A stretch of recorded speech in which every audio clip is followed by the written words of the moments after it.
Buenas noches, bienvenido sea pues a la presentación de factores ambientales, la cual pues va a estar apoyada por mi persona, Diego Flores, por Dayana, por Iván, por John. En este caso pues como con los demás vamos a tocar temas de disposiciones generales y ya más a profundidad lo que es radiación óptica y componentes electrónicos y magnéticos, aplicados más que todo a la cuestión de la salud y seguridad en el trabajo. Entonces espero les guste y bueno, continuemos con la presentación. Buen día, vamos a hablar sobre los factores ambientales en el lugar de trabajo. Vamos a iniciar con disposiciones generales. El objetivo de este es prevenir o reducir la incidencia y la gravedad de las enfermedades y lesiones que provocadas por determinados factores ambientales y peligrosos en el trabajo. También es proteger a los trabajadores contra las situaciones de peligro o riesgo para la seguridad y la salud derivado de sus exposiciones por los mismos. Es ayudar y facilitar una mejor gestión en materia de salud laboral en el lugar de trabajo o pues en su entorno. También se encuentra un repertorio que son los que proporcionan orientaciones acerca de las funciones y obligaciones de las autoridades competentes, los objetivos y mecanismos para eliminar y reducir al mínimo y controlar las situaciones de peligro. Podemos encontrar también la evaluación del riesgo y de las medidas que haya que tomar referente a algún caso sobre los factores de exposición en el trabajo. Es la vigilancia del medio ambiente de trabajo y el suministro de información y pues la capacitación a los trabajadores, porque ellos tienen que estar constantemente capacitados para pues realizar las labores que hacen diariamente. Tienen que tener un buen uso de EPPs y pues así mitigarlo como los riesgos a los cuales ellos se van a exponer. En el ámbito de la aplicación, pues las disposiciones del presente repertorio estaba en base para eliminar y controlar la exposición a los factores ambientales peligrosos en su debido lugar de trabajo, las sustancias químicas peligrosas en suspensión en el aire, las radiaciones ionizantes, no ionizantes, los rayos ultravioletas, los infrarrojos, las radiaciones invisibles, los campos eléctricos y magnéticos, el ruido, las vibraciones y las altas y bajas temperaturas y la humedad a la que un trabajador puede estar expuesto. Eh, pues cualquier actividad laboral en las que los trabajadores puedan estar expuestos a factores ambientales se considera peligroso. Aquellas personas que realizan un trabajo por cuenta propia y a los trabajadores de domicilio también tienen que tener su propio repertorio, porque así podemos llegar a mitigar muchos factores ambientales peligrosos durante su actividad laboral. También en este punto encontramos algunas definiciones, las cuales son autoridad competente, está el ministro, el departamento gubernamental, otra autoridad pública, para dictar reglamentos, órdenes o disposiciones como lo indica la ley, la evaluación de la situación de peligro. Esto indica que la evaluación sistemática de las propiedades intrínsecas de los factores ambientales, incluida la magnitud de su potencial inherente para causar enfermedades o lesiones. La evaluación de riesgo, que consiste en una evaluación sistemática, cuantificación del riesgo que se deriva de la exposición de un factor ambiental peligroso. Encontramos el factor ambiental peligroso, que significa cualquier factor presente en el lugar de trabajo que pueda afectar la seguridad y la salud de los trabajadores. Está también el límite de exposición, que pues el límite de exposición fijado recomendado por la autoridad competente, pues con el fin de limitar los efectos nocivos que pues lleguen a causar en la salud del trabajador. Una persona competente es con la formación adecuada, con los conocimientos, experiencias y actitudes suficientes para realizar labores específicas en buenas condiciones de seguridad y salud en el trabajo. Representantes de los trabajadores, la persona conocida como tales por la legislación o la práctica nacional. Esto es de conformidad con el convenio sobre los representantes de los trabajadores. ¿Qué es un riesgo? Es la probabilidad de que la exposición a un factor ambiental peligroso cause enfermedad o lesión. Encontramos los servicios de salud en el trabajo, servicios investidos de funciones esenciales, preventivas, encargadas de asesorar al empleador o a los trabajadores, los requisitos necesarios para establecer y conservar un medio ambiente de trabajo seguro y saludable, y también la adaptación del trabajo a las capacidades pues de los trabajadores, que cada trabajo pues esté en las condiciones y que cada trabajador tenga como esa experiencia para realizar esos trabajos, para que así pues no dañen ni su salud física ni mental. Situación de peligro. Pues la situación de peligro es en la que existe un factor ambiental con un potencial inherente para provocar enfermedad o lesión cuando se ha expuesto a él. La vigilancia de la salud de los trabajadores es un término genérico que abarca procedimientos e investigaciones para evaluar la salud de los trabajadores con el fin de detectar, identificar y medir cualquier anomalía para la protección y promoción individual y colectiva de la salud en el lugar de trabajo. Encontramos también la vigilancia de la salud en peligro, que es la recopilación, el análisis y la interpretación y la difusión de los datos con miras a la planificación, evaluación y ejecución de los programas de la salud en el trabajo. Esto siempre pues tiene un control, un mecanismo, y esto siempre tiene que ir como estipulado a lo que dicen las leyes. La vigilancia del medio ambiente de trabajo pues es un término genérico que comprende la identificación y evaluación de los factores ambientales.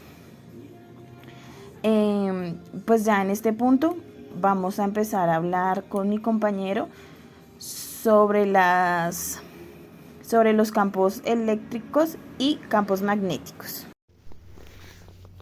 Buenas noches. Dentro de este tema también podemos encontrar los campos eléctricos y los campos magnéticos.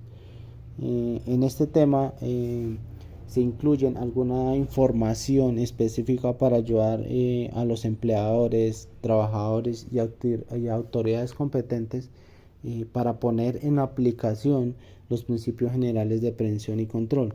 Dentro de esto encontramos evaluación y prevención y control. Dentro de los de evaluación sirven para prevenir que los trabajadores sufran efectos nocivos de los campos eléctricos y magnéticos. Dentro de esto, los empleadores deberían tener en cuenta y determinar cuáles son los campos eléctricos y magnéticos y las actividades que pudiesen afectar y colocar en riesgo de exposición. Recopilar información sobre exposición de los trabajadores cuando estos queden expuestos en campos eléctricos o magnéticos. Solicitar asesoramiento de los proveedores de materiales y de los equipos respecto a los campos generados por estos mismos. Si dicho asesoramiento es incompleto o incierto, disponer de una persona idónea que pueda ayudar sobre el tema. Los empleadores deberían evaluar periódicamente situaciones de peligro o riesgos, remitiéndose a los límites de la norma nacional. Si no se encontrase en la norma nacional, dirigirse a la norma internacional. Los empleadores deberían efectuar evaluaciones antes del inicio de operaciones de rutina en sus trabajos.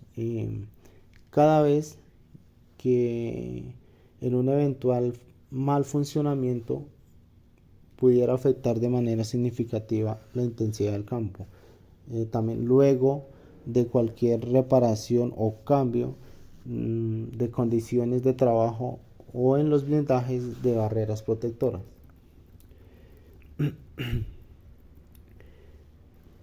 Eh, los empleadores deberían llevar registros de todos los estudios y mediciones oficiales de la intensidad del campo.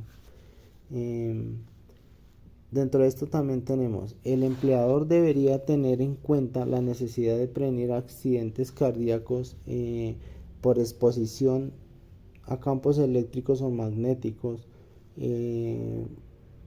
hacia personas que lleven en sus cuerpos marcapasos o elementos que puedan ser afectados por estos campos. Bueno, en prevención y control tenemos,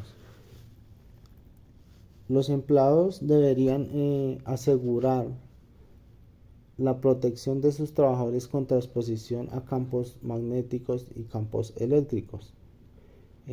¿Cómo? Previniendo las exposiciones peligrosas, actuando con cautela y prudencia, utilizando técnicas apropiadas para reducir al mínimo la exposición a campos magnéticos y eléctricos.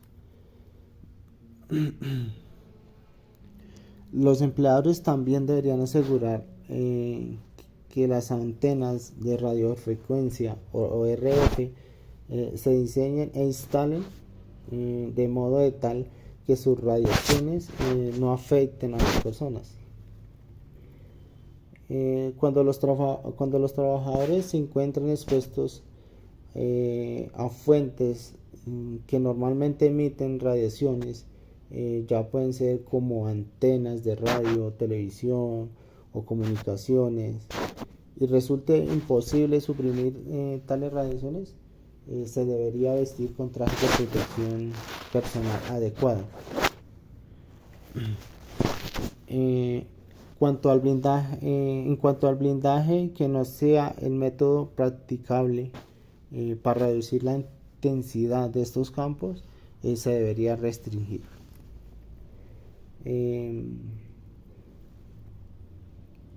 También se debe restringir el acceso de personas cardíacas que, como bien ya habíamos dicho, que lleven marcapasos o dispositivos médicos similares. Las fuentes confinadas para evitar la dispersión de los campos eléctricos, se establezca un control de acceso y se reduzca el tiempo de exposición en las mismas. La exposición de las zonas no controladas no exceda los límites públicos generales. También que se proteja a los trabajadores contra choques eléctricos y que se indique claramente la presencia de campos magnéticos cuya intensidad pudiera afectar dispositivos médicos implantados en el cuerpo.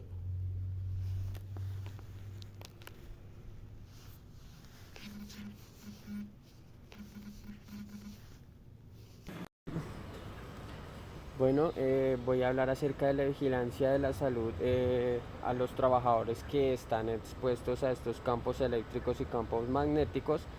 Esto se tiene que realizar prácticamente de conformidad a lo que establece esta guía en el párrafo 6.1.2, y como tal lo que tiene que comprender es la evaluación del estado de salud del trabajador antes, durante y después de estar expuesto a estos campos electromagnéticos.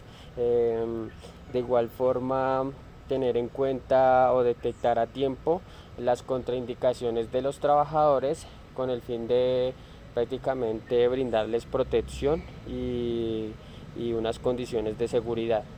De igual forma, pues se tiene que como tal recolectar datos individuales de estos trabajadores con el fin de tener en cuenta para un estudio a futuro, o que se quede como tal un registro del funcionario para tener en cuenta en un estudio epidemiológico más adelante. También el trabajador tiene que realizar una constante capacitación e información a los funcionarios que están expuestos a estos campos, prácticamente cómo es el normal funcionamiento en condiciones de seguridad y qué se tiene que hacer cuando pues no se hace un buen funcionamiento. De igual forma, qué hacer en caso de emergencia, cuáles son los riesgos asociados al manejo de estos dispositivos, cuáles son como los efectos que causan estos dispositivos en marcapasos o cosas así médicas que tenga de pronto alguna persona implantada en su cuerpo, los efectos posteriores de acuerdo después de haber dejado de estar expuesto a estos campos. Todas estas capacitaciones las tiene que hacer como tal el empleador. Por otro lado, pues vamos a hablar acerca de la radiación óptica dentro de su ámbito de aplicación.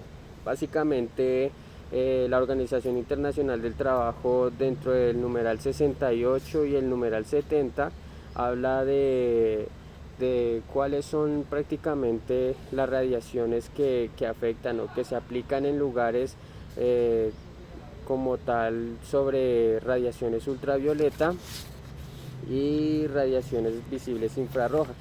¿Cuáles son las consecuencias de utilizarlas en actividades laborales y cómo se pueden utilizar?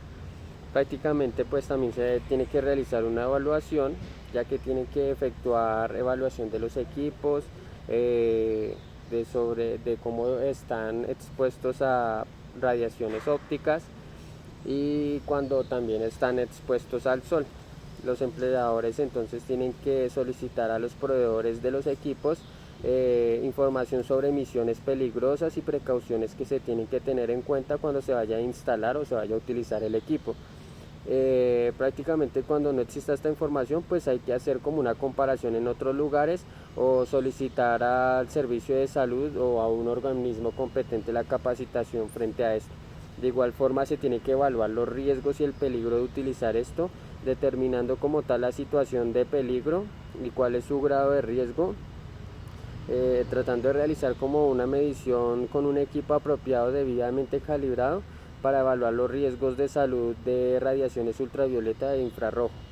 De igual forma se puede pedir asesoramiento a las autoridades competentes frente a cuánto es el límite de exposición que se tiene que aplicar para esta evaluación y qué puede pasar cuando se utiliza mal estos equipos que tienen este tipo de radiación y que de pronto no lo hacen de una forma adecuada. Cuando se tenga que utilizar el láser al aire libre, hay que tener en cuenta cuál va a ser su alcance, cuál es el riesgo en caso de que haya una reflexión del vidrio o de pronto alguna superficie bien pulida, entonces puede generar como tal una reflexión, cosa que puede afectar a otras personas que están en el entorno. De igual forma, cuáles son las radiaciones dispersas, cuando son como tal infrarrojo o cosas así, la estabilidad de la instalación del láser, ya que pues esto puede generar un accidente en caso de que se caiga el equipo, las posibilidades de que otras personas de pronto pasen y no se den de cuenta y pues estén expuestas a este tipo de radiación, y la eficacia de los avisos de advertencia cuando se vayan a utilizar esto, y pues que lo ideal es que las personas lo entiendan, que estén en un lenguaje adecuado y que conozcan pues en qué idioma está. Frente a la prevención y control, pues los empleadores tienen que tomar medidas de prevención para reducir como tal estas exposiciones a niveles de radiación peligrosas, para que de esta forma pues de pronto no estén inmersos en afectaciones a su salud. Cuando un ejemplo, pues tienen que tener en cuenta dentro de las lámparas de tungsteno que se utilicen bien los filtros, que no se falten las etiquetas, que los aparatos de iluminación se pongan de forma adecuada, que las lámparas y los repuestos se guarden pues bien para que no se dañen, y los dispositivos de seguridad, que se evite el reemplazo accidental de lámparas o otras corrientes peligrosas, y así sucesivamente cuando se cambien lámparas y demás.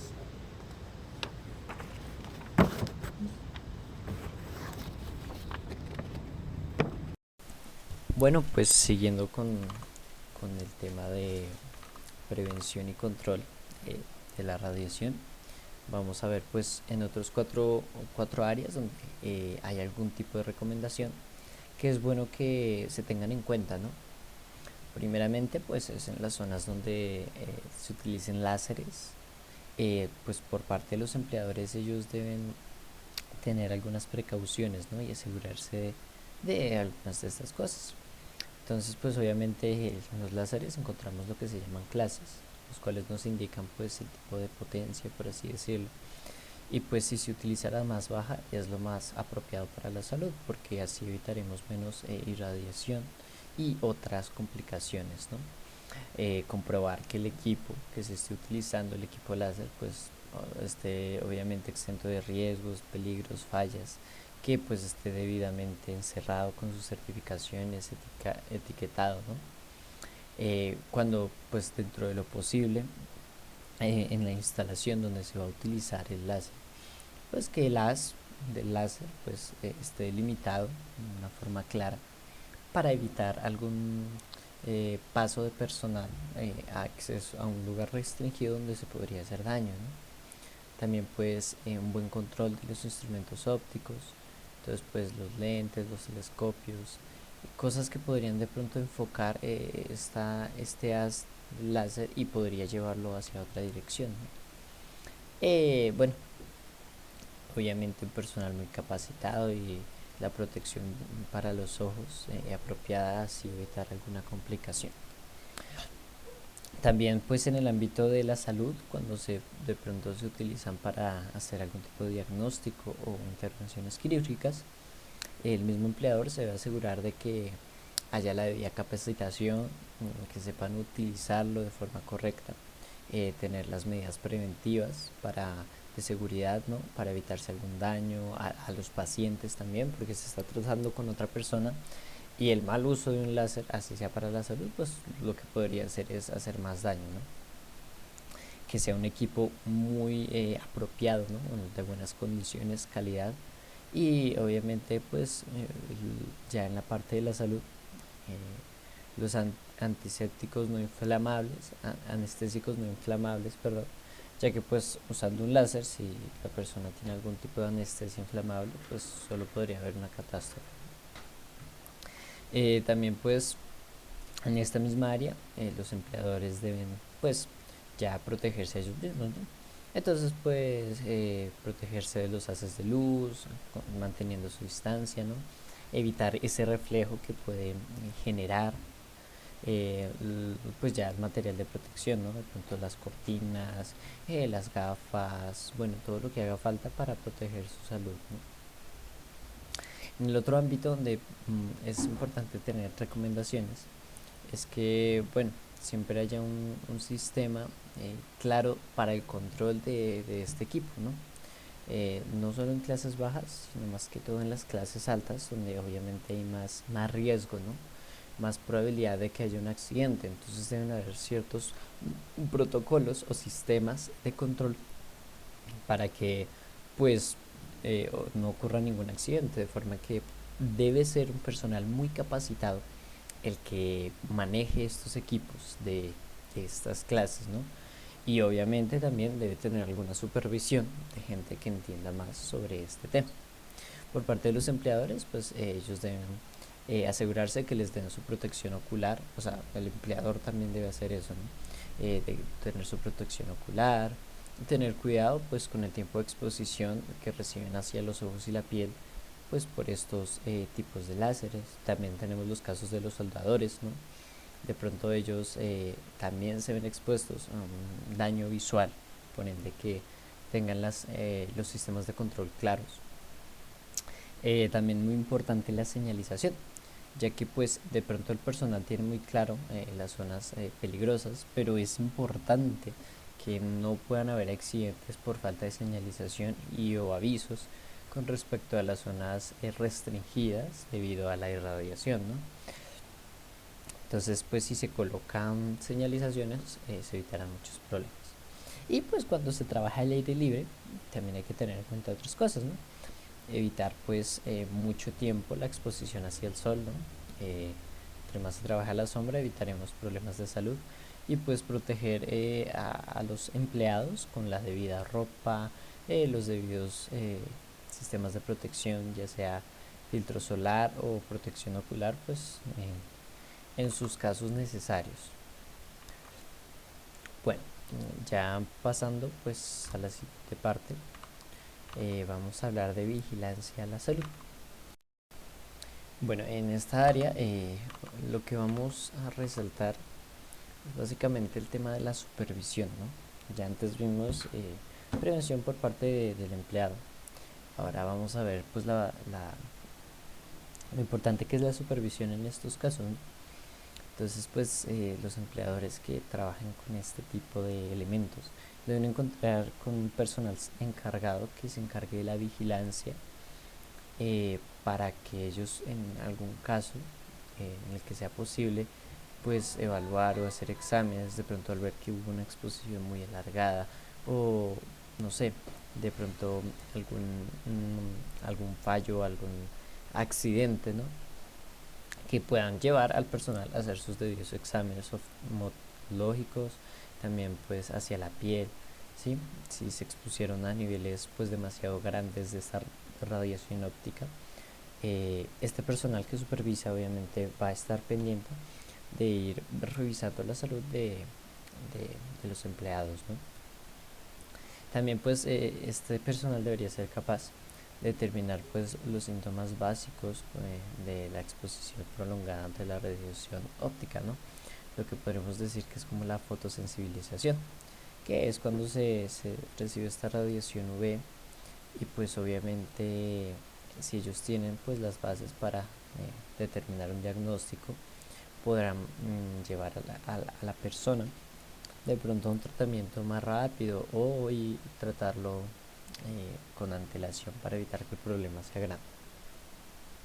También pues es importante que pues hay unos tipos de exámenes los cuales siempre se deben hacer en las áreas de tipo 3 y 4, los cuales son pues los oftalmológicos, siempre antes y después de hacer las tareas con este tipo de láseres, después de haberse producido una exposición que de pronto haya hecho una lesión ocular, de una vez se debe hacer el examen oftalmológico y pues si hay alguna sospecha porque un examen biofísico pues tuvo un accidente físico, ¿no?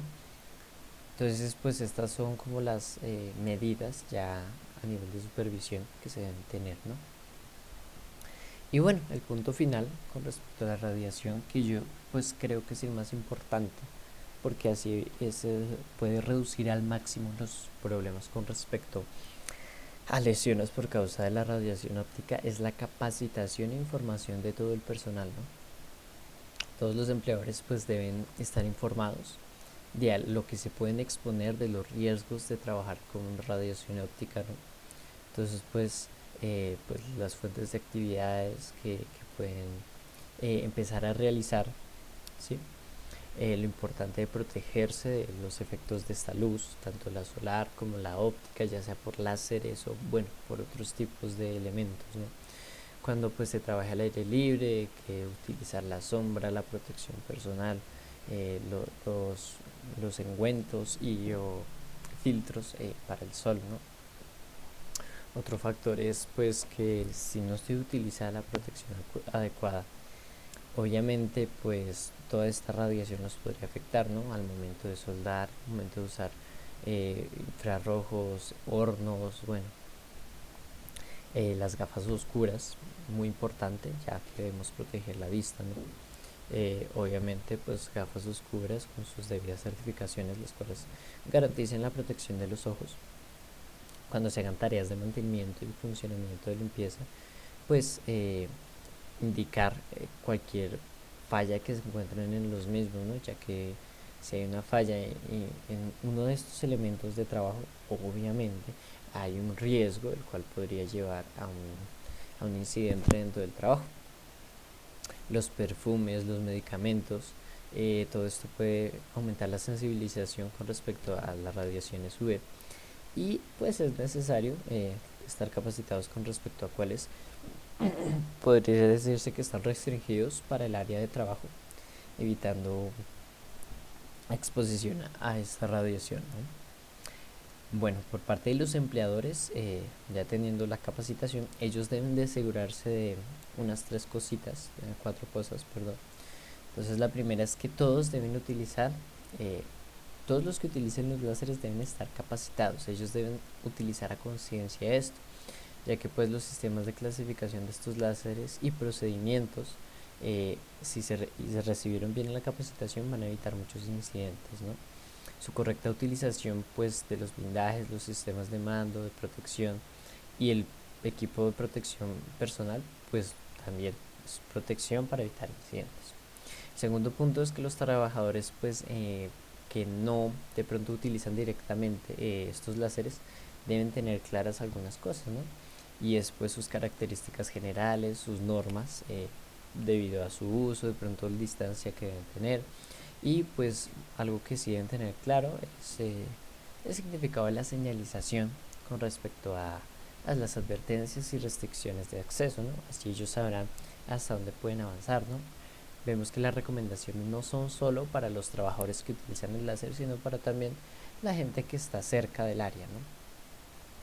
Tercer punto es que en caso de haberse pues designado a algún encargado de seguridad pues para la utilización de estos láseres, un supervisor le podríamos llamar, o un agente, pues este debe estar obviamente familiarizado con la política de seguridad de la empresa, su aplicación, y debe estar capacitado para todo el uso de todos los láseres, ya que como es el supervisor, obviamente debe entender muy bien cómo funcionan estos y las medidas de seguridad que deben pues tenerse al respecto. Y como último factor, pues los representantes de los trabajadores deben cooperar pues en que estas eh, actividades de capacitación, de formación, de información, pues se organicen para los trabajadores, ¿no? Ya que como lo digo es un pilar fundamental para evitar cualquier tipo de incidentes dentro del trabajo con esta maquinaria y o pues esta exposición debido a la radiación láser y UV, ¿cierto? Entonces, por parte del empleador, siempre debe haber esta capacitación y asegurarse de que todo el personal esté debidamente capacitado. Y bueno, con eso terminamos radiación óptica y la exposición del día de hoy. Muchas gracias.